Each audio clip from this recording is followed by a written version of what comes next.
अरे येडासारखं भीमाशंकर मंदिर मुखदर्शनाची लाईन.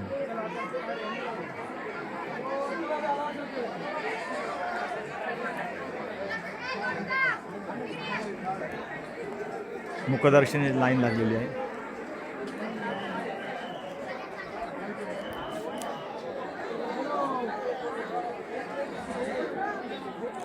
समोर मंदिर आहे सुंदर असा भीमाशंकर मंदिर. आपण इथे आलेलो दर्शनासाठी आणि 6-7 तास लाईन असं म्हणून आम्ही सर्व मंडळी मुखदर्शन केला.